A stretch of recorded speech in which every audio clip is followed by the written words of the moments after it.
అంటున్నారు, సహోదరులారా, మా ఇబ్బంది అంతటిలోనూ, శ్రమ అంతటిలోనూ మీ విశ్వాసమును చూచి మీ విషయంలో ఆదరణ పొందితి. సేవకులకి ఒక సంతోషం కలిగిందంటండి. సేవకులకు పౌలు గారికి చాలా సంతోషం కలిగిందంట, ఆదరణ కలిగిందంట, నెమ్మది కలిగిందంట. ఏంటండి పౌలు గారు, మీకు కలిగిన ఆదరణ ఏంటి, మీకు నెమ్మదేంటి, మీకు ఎవరైనా కానుక బాగా ముట్ట చెప్పినట్టున్నారు, మీరు అంత ఆనందపడిపోతున్నారు అని గనక మనము పౌలు గారిని అడిగితే పౌలు గారు అంటున్నారు, విశ్వాసులలో ఉన్న విశ్వాసమును బట్టి, హల్లెలూయా, తన సంఘములో ఉన్నటువంటి ఈ తెస్సలోనిక సంఘములో ఉన్న వారిలో ఉన్నటువంటి విశ్వాసమును బట్టి వారు ప్రతి శ్రమలోనూ ప్రతి కష్టములోనూ ప్రభువునందు స్థిరముగా నిలిచి ఉండటాన్ని బట్టి అది చూసినప్పుడంట ఆయనకు చాలా సంతోషము కలుగుతుందంట. చాలా సంతోషము కలిగి, మేము మీ ముఖము చూచి మీ విశ్వాసములో ఉన్న లోపము తీర్చున్నట్లుగా. ఒకవేళ మొదటి వచనంలో అన్నాడు, మీ విశ్వాసమును చూచి మీ విషయంలో ఆదరణ పొందాము. మొదటిగా సేవకుల్ని మీరు ఆదరించాలి అంటే మీరు ఏం చేయాలి అంటే, సంఘబిడ్డలైనటువంటి వారు ఏం చేయాలంటే ధైర్యంగా ఉండాలి. విశ్వాసంలో సన్నగిల్లిపోకూడదు, బలహీన పడిపోకూడదు, కృంగిపోకూడదు. విశ్వాస జీవితంలో ధైర్యంగా దేవుని మీద ఆధారపడినప్పుడు మిమ్మల్ని చూసి సేవకులు ఆదరణ పొందుతారు. మొదటిది. రెండో మాట ఏమంటున్నాడంటే, ప్రభువునందు స్థిరముగా నిలిచితిరా, మేమును బ్రతికినట్టే. ప్రభువునందు మీరు నిలబడితే మేము బ్రతికిపోయినట్టే. ఇంకా మీరు నిలబడలేదు, మీరు పడిపోతూ లేస్తూ లోకంలో సగం దేవుల్లో సగం ఉన్నారా, మేము సచ్చినట్టే. సేవకుల యొక్క భారం చూడండి. ఒక విశ్వాసి గురించి ఎంత లోతుగా ఆలోచించాలో పౌలు గారు సంఘానికి అక్కడ రాస్తున్నారు. మీరు స్థిరంగా నిలబడితే మేము బ్రతికినట్టేనండి, మేము తిన్నట్టేనండి, మేము ఉన్నట్టేనండి, మేము బాగుపడినట్టేనండి. మీరు నిలబడండి చాలు, మీరు నిలబడితే చాలు. దేని మీద నిలబడాలి? విశ్వాసంలో నిలబడాలి, వాక్యంలో నిలబడాలి. ఆ తర్వాత కింద వచనంలో అంటున్నాడు, మేము మీ ముఖము చూచి మీ విశ్వాసంలో ఉన్న లోపము తీర్చున్నట్లు అనుగ్రహించమని రాత్రింబగళ్ళు అత్యధికముగా దేవుని వేడుకొనుచుండగా. పౌలు సేవకులు ఏమని ప్రార్థన చేస్తారో తెలుసండి పౌలయ్య గారు?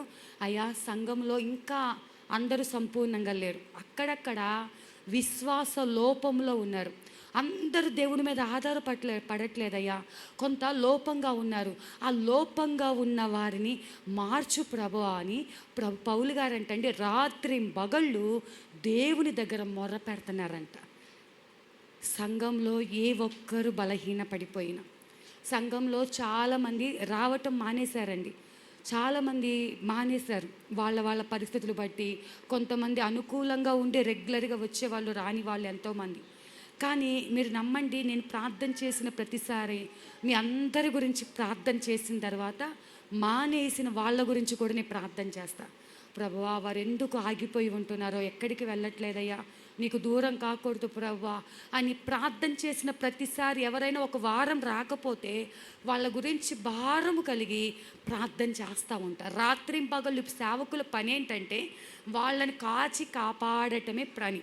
మనం అనుకుంటాము చాలా మట్టుకు సేవకులకి ఏముంది, ఆదివారం ఒక గంట వాక్యం చెప్పేసి వెళ్ళిపోతే సేవకులకి ఇంకా భారం ఏమి ఉండదు, కేవలం వాక్యం చెప్పి ఆ బల్లిచ్చి ఏదో కార్యక్రమాలకు వస్తే చాలు అనుకుంటారు. కానీ ఒక స్త్రీ తన గర్భమున పుట్టిన బిడ్డను ఏ విధంగా, ఏమండి, పిల్ల సంతోషంగా అమ్మ నాన్న అని పిలిచినప్పుడు ఎంత సంతోషపడతామో, అదే పిల్ల 1కి 2కి వెళ్ళి అదంతా పాడు చేసేసి పిసికి పెట్టి అంత పూసుకుంటూ ఉన్నప్పుడు చిచి నా పిల్ల కాదని అనుకుంటావా?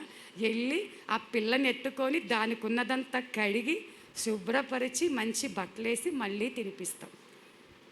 సామెత ఏదో ఉంది, పియొచ్చినా పట్టాలి, దేదొచ్చినా పట్టాలని చెప్పే సామెత అంటారు. మంత్రసానితనం ఒప్పుకున్నాక ఏదొచ్చినా పట్టుకోవాలంట. నిజంగా సేవకుల పని ఏంటంటే మంత్రసానులే. ఆ వేదన, ఆ బాధ మిమ్మల్ని నవ్వించడానికి నేను ఆ మాట చెప్తున్నాను. కానీ సంఘంలో ఏ ఒక్కరు ఏదైనా చిన్న బాధతో వాళ్ళు బాధపడ్డారంట, లేకపోతే వాళ్ళు మందిరానికి రాలేదంట, వాళ్ళు బలహీనతల్లో ఉన్నారంట, వాళ్ళు వ్యాధుల్లో ఉన్నారంట, వాళ్ళు అప్పుల్లో ఉన్నారంట, వాళ్ళు కష్టంలో ఉన్నారంట, ప్రభా మేమైతే వారికి గుప్పిళ్ళు విప్పే అంత స్థితి లేదు కానీ వారి పక్షముగా మేము ప్రార్థన చేయగలం.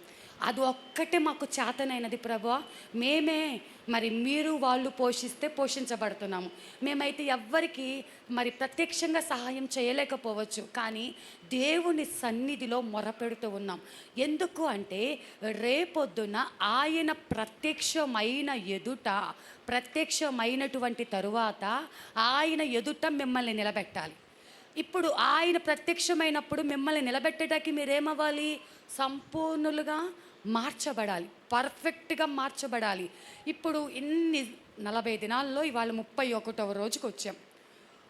డే 1లో ఉన్నటువంటి ఆ యొక్క లోపాలు, పాపాలు, బలహీనతలు అప్పటి నుంచి ఇప్పటికీ మనం మోసుకుంటూనే 31వ దినంలోకి వచ్చినంత మాత్రాన ఎలాంటి ఉపయోగము ఉండదు. మనం ఈ దినాలలో గడుచుకుంటూ వచ్చాము అంటే దేవుడి వాక్యం ద్వారా కొంత మనలో మార్పు రావాలి. ఎఫెసీయులకు రాసినటువంటి పత్రిక 4వ అధ్యాయంలో మొదటిగా మరి 30వ వచనంలో దేవుడు ఒక మాట, దేవుని పరిశుద్ధాత్మను దుఃఖపరచకుడి. ఒక్కటే మాట, దేవుని పరిశుద్ధాత్మను దుఃఖపరచకుడి. మేమేంటి పరిశుద్ధాత్మను దుఃఖపరుస్తున్నామా? మేమేమి చేస్తాము? మేమేమి పాపము చేయలేదే, మేమేమి ఆయనను తిట్టలేదే, ఆయన దేవుణ్ణి ఏమైనా దూషిస్తే మాకేమైనా దుఃఖపరిచినట్టు. ఆయన ఎందుకు బాధపడాలి అంటే మీరు వేసే ప్రతి అడుగులో, మీరు చేసే ప్రతి కార్యములో, ప్రతి పనిలో దేవుడు ఉన్నాడండి. హల్లెలూయా. ఆయన నీవు మంచి పనులు చేసినప్పుడు, అమ్మ నా కుమార్తె, నా కుమారుడు ఎంత మంచి పని చేసిందని నిన్ను బట్టి ఆయన మహిమ తెచ్చుకొని ఆయన సంతోషపడతాడు. అదే నీవు పాపము చేసినప్పుడు ఆయన దుఃఖపడతా ఉంటాడు, నీ నిమిత్తము ఆయన దుఃఖపడతా ఉంటాడు. అయితే దేవుడు మన నుంచి ఆయన ఏం కోరుకుంటున్నాడు అని అంటే గనక మరి 4వ అధ్యాయము 12 నుంచి చదువుతున్నాను చూడండి అమ్మా. 11 నుంచి, మనమందరము విశ్వాస విషయంలోను దేవుని కుమారుని గూర్చిన జ్ఞాన విషయంలోను ఏకత్వము పొంది సంపూర్ణ పురుషుల మగు వరకు, అనగా క్రీస్తునకు కలిగిన సంపూర్ణతకు సమానమైన సంపూర్ణత కలవారమగు వరకు. దేనికోసమండి? జ్ఞానంలోను అన్ని విషయాల్లోనూ ఏకత్వం పొంది దేవునితో సమానమైన సంపూర్ణత. ఆయన పరిశుద్ధుడు కాబట్టి ఆయనలో ఏ మచ్చ ముడత డాగు లేదు. ఇప్పుడు ఆయనతో పాటు నేను పక్కన నిలబడితే, ఒకవేళ మన ఇమాజినేషన్కి నా పక్కన యేసు ప్రభుల వారు ఉన్నారు, ఎంతో ఎత్తుగా ఉన్నారు. ఆయన అగ్ని వంటి నేత్రములు కలవాడు, అపరంజి పాదములు కలవాడు, తెల్లని ఉన్నిని పోలి కాక పక్షము వలె ఆయన కురులు. ఆయనను తలచుకుంటూ, ఆయనను ఒక్కసారి ఊహించుకుంటూ ఉంటే ఆయన ఎదుట నిలబడితే, నేను అనుకుంటున్నానంట ఈ భూమి మీద ఉన్నప్పుడు నేను చాలా మీటింగ్స్కి వెళ్ళిపోయాను, నేను చాలా పరిచర్య చేశాను, నేను చాలా కష్టపడ్డాను, సో నేను దేవునితో సమానంగా ఉన్నాను అని చెప్పేసి ఒకవేళ దేవుని ఎదుట ఇలా చూశానా, ఆయన పాదాల కింద ధూళితో కూడా నేను సమానంగా లేనంట. హల్లెలూయా. ఇన్ని సంవత్సరాలు చేసిన పరిచర్య, వాక్యము, ప్రార్థన, సువార్త ఏమైపోయింది? అంత పరిశుద్ధమైనటువంటి దేవుడి పాదాల కింద ధూళితో సమానం మనం చేసే భక్తి. ఈ భక్తికి మనము తెగ ఫీల్ అయిపోతూ, అబ్బా మేము మందిరానికి వెళ్ళిపోతున్నాం, మేము ప్రార్థన చేసేస్తున్నాం, పాటలు పాడేస్తున్నాం, ఇంకా దేవుడికి ఇష్టంగా మేము బ్రతుకుతున్నాము అనుకొని ఇంతవరకు చాలు అని సరిపెట్టుకుంటున్నాం. అయితే దేవుడు ఈరోజు మనతో మాట్లాడుతున్న మాట ఇది సరిపోదు. ఆయనతో సంపూర్ణతలోకి, సంపూర్ణ పురుషుల మగుటకు, అంటే మనం పురుషులుగా మార్చబడతామని కాదు కానండి, దేవుని స్వారూప్యము మనలోకి వచ్చి ఆ సంపూర్ణత మనలోకి వచ్చే అంతవరకు మనము శుద్ధీకరించుకుంటూనే ఉండాలి, మనము పరిశుద్ధపరచుకుంటూనే ఉండాలి, మనలో మనము మరి పాపములు ఒప్పుకుంటూనే ఉండాలి. ఇక్కడ చూసుకున్నట్లయితే 4వ అధ్యాయం ఎఫెసీయులకు రాసిన పత్రిక మొదటి మరి వచనాలు గనక చూసుకుంటే, కాబట్టి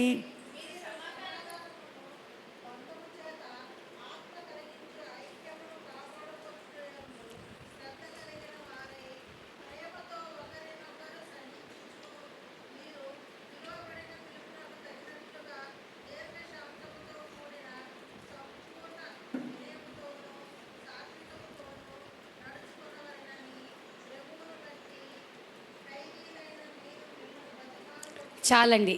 ఈ పౌలు గారు ఎఫెస్సి సంఘానికి ఈ పత్రిక రాసినప్పుడు ఆయన ఎక్కడున్నాడో తెలుసా? చెరసాలలో ఉన్నాడంట. చెరసాలలో ఉండి అక్కడ ఉన్న సంఘం గురించే దిగులు, ఇంట్లో ఉన్న సంఘం గురించే దిగులు, ఓడలో ఉన్న సంఘం గురించే దిగులు. ఆయన ఎక్కడ ఉన్న సంఘము గురించి ఎలా ప్రయాసపడుతున్నాడంటే, కాబట్టి మీరు సమాధానమును బంధము చేత ఆత్మ కలిగించు ఐక్యమును కాపాడుకొనుట యందు శ్రద్ధ గలవారై ప్రేమతో ఒకనినొకడు సహించుచు. ఒక్కనినొకడు సహించడం అంటే ఏంటి? ఓర్చుకోవటం, పక్కనోళ్ళు పెట్టే టార్చర్ని భరించటం సహించటం అంటే. ఇప్పుడు ఏమంటున్నాడు? కష్టంగా నువ్వు సహించటం కాదు, ప్రేమతో సహించాలంట. హల్లెలూయా. దేవుడు చెప్తున్నది, నువ్వు ఇబ్బంది పడుతూ కోపంతోనో విసుక్కుంటూ తప్పదు ఈమెను భరించాలి, తప్పదు ఈయనను భరించాలి, తప్పదు ఇది చేయాల్సిందే అని విసుగుతో కాదు, వాళ్ళను ఒక్కనినొకడు ప్రేమతో సహించాలి అని దేవుడు కోరుకుంటున్నాడు. మీరు పిలవబడిన పిలుపుకు తగినట్లుగా దీర్ఘశాంతముతో కూడిన సంపూర్ణమైన వినయముతోనూ. ఇక్కడ ప్రతి లెటరు చాలా జాగ్రత్తగా చూడాలి. వినయముతో అనలా, సంపూర్ణ వినయం. అంటే ఇక్కడ మనం ఏం చేస్తున్నామంటే సగం లోబడతాము, సగము లోబడము, సగము మన చిత్తము, మన ఇష్టమే నెరవేర్చబడాలని ఆలోచిస్తూ ఉంటాము. కానీ దేవుడి మాటకు సంపూర్ణంగా లోబడిపోవాలి, సంపూర్ణంగా విధేయత చూపించాలి. దీర్ఘశాంతం, షార్ట్ టెంపరు దేవుని ఎదుట అస్సలు పనికిరాదండి. దీర్ఘశాంతముతో ఉండాలని దేవుడు. ఎందుకంటే ఫుల్ఫిల్ కాకపోతే నువ్వు దేవుని ఎదుట నిలబడలేవు. ఇందాక తెస్సలోనిక సంఘంతో పౌలు గారు అంటున్నారు, నీ గురించి నేను దేవుని ఎదుట ఏం చెప్పాలి? నువ్వు ఆయన ప్రత్యక్షమైనప్పుడు నీ గురించి నేను లెక్కప్ప చెప్పవలసి ఉంది. నీ గురించే నీ కన్నీరు కారుస్తున్నా, నీ గురించే రాత్రింపగలు మొర్ర పెడుతున్నాను.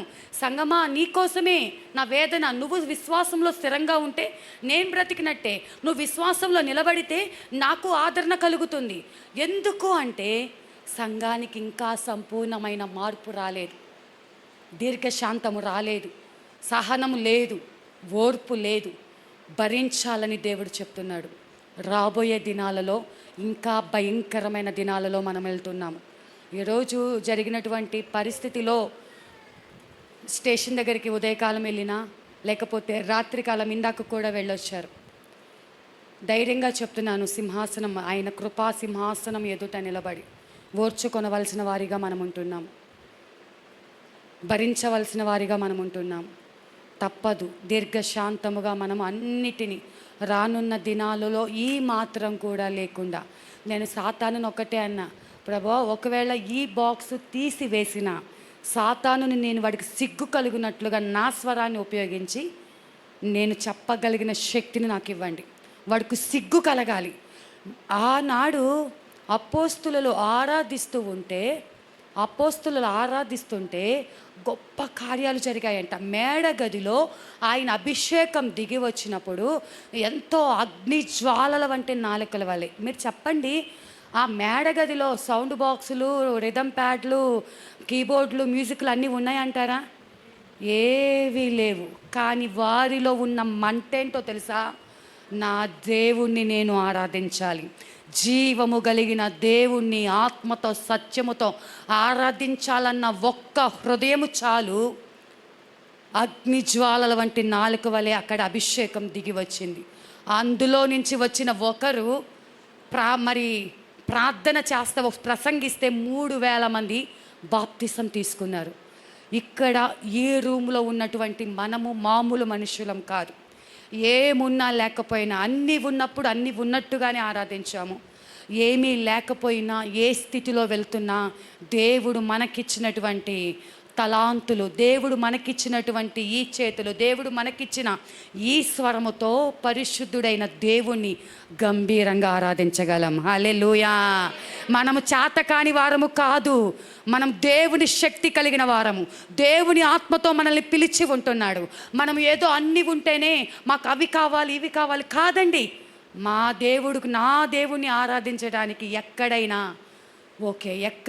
ఎలాంటి స్థితి అయినా నేను సిద్ధంగా ఉన్నాను. కృంగిపోవటానికి వీల్లేదు. మనం కృంగిపోతే సాతాను వాడు పండగ చేసుకుంటాడు. వీళ్ళని కృంగదీశాను, వీళ్ళని బలహీనపరిచాను, వీళ్ళకి నష్టం కలిగిందని. కానీ ఈ ఉపవాస దినాల్లో విజయం ఏంటి తెలుసా? సాతానా, నువ్వన్నీ తీసి పక్కన పెట్టుకో, మా దేవుణ్ణి ఎలా ఆరాధిస్తామో చూడు. హల్లెలూయా. ఛాలెంజ్ చేయగలగాలి, సాతానుతో ఎదిరించగలగాలి, మాట్లాడగలగాలి. ఏమున్నా లేకపోయినా నా దేవుణ్ణి నేను ఆరాధించగలుగుతాము. కాబట్టి సంపూర్ణ వినయముతోనూ సాత్వికముతోనూ నడుచుకొనవలనని ప్రభువును బట్టి నేను మిమ్మును బతిమాలుకుంటున్నాను. ఆయనకి ఎందుకండి తిప్పలు? ఖైదీగా ఉన్నాడు, చెరసాలలో ఉన్నాడు, ఆయన బాధ లేదు, కొడుతున్నారు ఒక పక్క, సరిగ్గా తిండి పెట్టట్లేదు, ఆయన బాధ ఏదో ఆయన చూసుకోవచ్చు కదా. కానీ ఆయన ఏంటంటే సంఘాన్ని సంపూర్ణతలోకి మార్చాలి, సంఘాన్ని పరిశుద్ధపరచాలి. నేను అనుకున్నాను, ప్రభువా 21 రోజులకి ఉపవాస ప్రార్థన ముగిద్దాం అనుకున్నాను. ఎందుకంటే గొంతు చాలా నొప్పిగా ఉంటుంది. మరి సేవకుల్ని ఎవరిని పిలవాలో అర్థం కావట్లేదు. కొంతమందికి కానుకలు ఇచ్చాము, ఆ తర్వాత వచ్చే సేవకులకి కానుక ఇవ్వడానికి నేను ఎక్కడికి మీటింగ్స్కి వెళ్ళట్లేదు, నా దగ్గర అంత అమౌంట్ లేదు, మరి ఇక్కడికి ఆపేద్దామా అనుకున్నాను. దేవుని మహాకృప ఏంటంటే నిజముగా దేవుణ్ణి ప్రేమించేవారు అనేక మంది సేవకులు సిద్ధపడి మేము వస్తాం, మీరు దేని గురించి ఆలోచించమాకండి అని రావటం, ఇంకా ఉజ్జీవంగా ఈ యొక్క పండుగలు జరగటానికి దేవుడు కృప చూపి ఉంటున్నారు. ఎన్ని ఆటంకాలు ఈ ప్రార్థనకు వస్తున్నాయంటే మీరు నమ్మండి, ముగింపు 3 రోజుల్లో ఘనమైన సాక్ష్యాలు మనం వినబోతున్నాము. హల్లెలూయా. ఘనమైన కార్యాలు దేవుడు మన జీవితంలో చేయబోతున్నాడు. ఈ యొక్క ప్రాంతంలో ఈ సంఘం ఎక్కడో ఒక మూల ఉంది, కానీ ఈ మూల ఉన్న సంఘాన్ని దేవుడు తలగా లేవనెత్తబోతున్నాడు. ఈ స్థలము అనేకులకు స్వస్థపరిచే స్థలమని, అనేక దయ్యములు పారిపోతున్న స్థలమని, అనేకులకు విడుదల కలుగుతున్న స్థలమని దేవుడే ఈ స్థలాన్ని అభిషేకించి ఉంటున్నాడు. అందుకే ఈ స్థలమునకు మరి ఎవరు నిలబడలేని స్థితిలో అనేకులు ఉంటున్నారు. మరి దేవుని సన్నిధిలో ఉన్నటువంటి మనము ఇంకా చూసుకున్నట్లయితేనండి, 5వ అధ్యాయము 1 నుంచి చూసుకుంటే, ఎఫెసీలకు రాసిన పత్రిక, కావున మీరు ప్రియులైన పిల్లల వరే, ఇందాక ఏమన్నాడండి, ఆయనకు సంపూర్ణతలోకి మనం వచ్చేంతవరకు, ఆయనతో సమానమైన సంపూర్ణతలోకి వచ్చేంతవరకు మీరు దీర్ఘశాంతంతో, ఓపికతో, సహనముతో ప్రయాసపడండి, సంపూర్ణమైన వినయముతో ఉండండి అని చెప్పాడు. ఇప్పుడు అంటున్నాడు, మీరందరూ దేవుని పిల్లలు కదా, మరి మీరు ఆయనలాగా, ఆయన పోలి నడుచుకోవాలంట. ఆయన ఏమని, మన గాంధీ గారి యొక్క చెప్పిన మాట, కుడి చెంప కొడితే ఎడమ చెంప చూపించమన్నారు. ఆ మాట తెలుసుకున్నది గాంధీ గారు పరిశుద్ధ గ్రంథంలో నుంచి అని చాలామంది జ్ఞానులు చెప్తూ ఉంటారండి. మనము అంత ఓపిక లేదు, మనకంత సహనము లేదు, కానీ దేవుడు మన నుంచి ఆయనను పోలి నడుచుకోమని దేవుడు సెలవిస్తున్నాడు. ఎందుకంటే క్రీస్తు మిమ్మును ప్రేమించి పరిమళ వాసనగా ఉండుటకు మన కొరకు తన్ను తాను దేవునికి అర్పణముగాను బలిగాను అప్పగించుకొనెను. ఆయన మిమ్మల్ని ప్రేమించాడు, మీరు పరిమళ వాసనగా ఉండుట కోసం తన్ను తాను అర్పణముగా, తన్ను తాను బలిగా మార్చబడ్డాడంటండి. అలాగే మీరేం చేస్తారంటే ప్రేమ కలిగి నడుచుకొనుడి. కిందేసి పైనేసి మీదేసి ఎనేసి చెప్పినా దేవుడు చెప్పేది ప్రేమ కలిగి ఉండండి, ప్రేమించండి, సహించండి, ఓర్చుకోండి, భరించండి, వినయంతో ఉండండి, లోబడండి. ఎటు నుంచి ఎన్ని వాగ్దానాలు మీ ఎదుట పెట్టినా దేవుడు చెప్తున్నటువంటి మాట. ఇంకా ఆయన అంటున్నాడు ప్రేమించమని చెప్తున్నాడు. అలాగే మీలో జారత్వమే కానీ, ఏ విధమైన అపవిత్రతే కానీ, లోభత్వమే కానీ వీటి పేరైనా ఎత్తకూడదు. చేయటం కాదు కదా, వాటి పేరు కూడా ఎత్తకూడదంట. ఇదే పరిశుద్ధులకు తగినది. లోబిగా, పిసినారిగా, కనీసము మరి లోబికి 4 ఇందాల నష్టం అంటారు, పిసినారితనంతో ఒకదానికి చేస్తే 4 గంటలు నష్టమైపోతుందంట. మరి అలాంటి మనసు మనము కలిగి ఉండకూడదంట. అపవిత్రమైన ఆలోచన మనలో అసలు చెయ్యటం పక్కన పెట్టండి, ఆ ఆలోచన కూడా మీలోకి రాకూడదని దేవుడు చెప్తున్నాడు. ఆ ఆలోచన కూడా మీలోకి రాకూడదని, వీటి పేరైనా ఎత్తకూడదు. అలా ఉంటేనే పరిశుద్ధులకు తగినది. ఎవరైనా అనేటప్పుడు అంటామా, వయసుకు తగిన మాటలు మాట్లాడండి, మీ స్థితికి తగిన మాటలు మాట్లాడండి అంటాం. ఇప్పుడు ఏమంటున్నాడు? పరిశుద్ధులకు తగిందేంటి? వీటి గురించి నువ్వు పక్కన పెట్టేసే, వీటి గురించి నువ్వు మాట్లాడొద్దు. పరిశుద్ధులు ఇలాంటి విషయాల గురించి మాట్లాడకూడదు. జారత్వము, అపవిత్రత, లోభత్వము, వీటి ఏమి కూడా నీలోకి ఆలోచన కూడా రాకూడదని చెప్పి అంటున్నాడు. ఇంకా 4లో కృతజ్ఞతా వచనమే మీరు ఉచ్చరింపవలెను గాని మీరు బూతులైనను పోకిరి మాటలైనను సరసోక్తులైనను ఉచ్చరింపకూడదు, ఇవి మీకు తగవు. ఎవరు మీకు అన్న దగ్గర మీరు ఒకవేళ ఆ మీకులో మేము ఉన్నాము, మేము పరిశుద్ధులమని మీరు ఒప్పుకుంటే ఇవన్నీ కూడా మీలో ఉండకూడదు. ఏ చిన్నదైనా ఏదైనా. ఇప్పుడు మీకు అన్న స్థానంలో మీరు పరిశుద్ధులుగా ఉన్నారా, లేకపోతే ఆ గుంపులో మేము లేవండి, మేము పక్కన ఉన్నాం, మేము పరిశుద్ధులం కాదని దేవుని దగ్గర ఒప్పుకుందామా? దేవుడు కోరుకుంటున్న మీకు ఇవి తగినవి కావు కాబట్టి, మీరు పరిశుద్ధులుగా ఉండటానికి పిలువబడ్డారు కాబట్టి మీ నోట కృతజ్ఞత వచనమే, ప్రతి ఒక్కరిని దీవించటమే, ప్రతి ఒక్కరికి సహాయం చేయటమే తప్ప మీ నోట నుండి వ్యర్థమైన మాట ఏది, సరసోక్తులు కూడా వ్యర్థమైన, ఇప్పుడు ఒక సంబంధించి దాన్ని ఏమంటారు, బావ మరదల్లోనో లేకపోతే అత్త కోడళ్ళనో లేకపోతే వదిన మరదలు వరసయ్యే వాళ్ళు ఉంటారు. మా సైడు రాయలసీమ సైడు ఇష్టం వచ్చినట్టు ఆడవాళ్ళేనండి వ్యర్థమైన మాటలు మాట్లాడుకుంటారు. ఒక క్రిస్టియన్ పెళ్ళికి నేను వెళ్ళాను. అయితే చాలా దగ్గర వాళ్ళు, విశ్వాసులు, నాకు చాలా దగ్గరగా. అప్పుడు నేను విశ్వాసిగా ఉన్నాను. ఆ లారీ ఎక్కాను కానండి, అది విశ్వాసులు నంద్యాల నుంచి కడప ప్రాంతానికి వెళ్ళాలి. అది విశ్వాసుల పెళ్ళిలాగా అనిపించలా, చిరాకు పుట్టింది. వాళ్ళ మాటలు, వాళ్ళు తోసుకోవడాలు, వాళ్ళ కింద మీద పడటాలు. అనవసరంగా నేను ఇక్కడికి వచ్చానని చెప్పి తప్పక వెళ్ళాను అని చెప్పి ఎప్పుడెప్పుడు ఆ లారీ నుంచి దిగిపోతానా అని అంత విసుగొచ్చింది. అంటే ఆడవాళ్లే, మగవాళ్లే, కానీ వాళ్ళు మాట్లాడేది ఏంటంటే సరసోక్తులు. అవి అవి అవి బూతులు కావు, సరసోక్తులు, ఏవేవో మాటలు. అలా మాటలు మాట్లాడి వారు ఒక ఆనందం పొందుకుంటూ ఉంటారు. ఆ మాటలు దేవుని బిడ్డలమైన మనకు అలాంటి సరసోక్తులు, అలాంటి జోకులు అవి ఏవి కూడా మనకు తగినవి కావు. మనల్ని చూస్తే చేతులెత్తి మొక్కాలి, లేదా మా కోసం ప్రార్థన చేయమని చెప్పాలి. మనము ఒకరితో అనిపించుకునే స్థితిలో లేమండి. దేవుడు మనల్ని ఒక పరిశుద్ధమైన స్థితిలో నిలబెట్టి ఉంటున్నాడు. ప్రతి ఒక్కరు వచ్చి ప్రార్థన చేయమని చెప్తారే తప్ప నీ దగ్గరకు వచ్చి ఎవరన్నా అలా మాట్లాడగలరా? మన దగ్గరకు వచ్చి ఎవరైనా బూతులు మాట్లాడగలరా? మాట్లాడలేరు. ఎందుకంటే మన స్థితి, అమ్మో వీళ్ళు పరిశుద్ధులు, వీళ్ళు దేవుని పిల్లలు, వీళ్ళు అలాంటి మాటల్లో పాలు పంపులు పొందరని వారు ఏ విధంగా అయితే తెలుసుకుంటారో మన పద్ధతి బట్టి వాళ్ళు తెలుసుకునే రోజు ఒకటి వస్తుందండి. వ్యర్థమైన మాటల వలన ఎవడును మిమ్మును మోసపరచనీయకుడి. ఇట్టి క్రియల వలన దేవుని ఉగ్రత అవిధేయులైన వారి మీదకి వచ్చును గనుక మీరు అట్టి వారితో పాలివారై ఉండకుడి. మీరు మంచోళ్ళే, కానీ మిమ్మల్ని మోసపరిచే మాటలతో మీ దగ్గరికి సాతాను వస్తుంది. కొంత నష్టపోయాం. అలా మోసపరిచే మాటలకు కూడా మనం దూరంగా ఉండాలి. ఎవరైనా నీకు ఊరికే ఇంత వచ్చేస్తుందంటే మీరు నమ్మొద్దు. మీరు జ్ఞానం కలిగి నడుచుకోవాలి. మాకు అవసరంలా, మా కష్టార్జితం మాకు చాలు, ఊరికే వచ్చేది మాకు అవసరమే లేదు, మా దేవుడు మమ్మల్ని పోషిస్తున్నాడు అని చెప్పగలిగిన ధైర్యం ఉండాలి. ఈరోజు నేనేదో వాక్యం చెప్పాలని కాదు, కానీ కొన్ని మాటలు సంఘం ఎలా ఉండాలని దేవుడు కోరుకుంటున్నాడు. మన నుంచి ఆయన ఏమి ఆశిస్తున్నాడు, పరిస్థితులు బట్టి.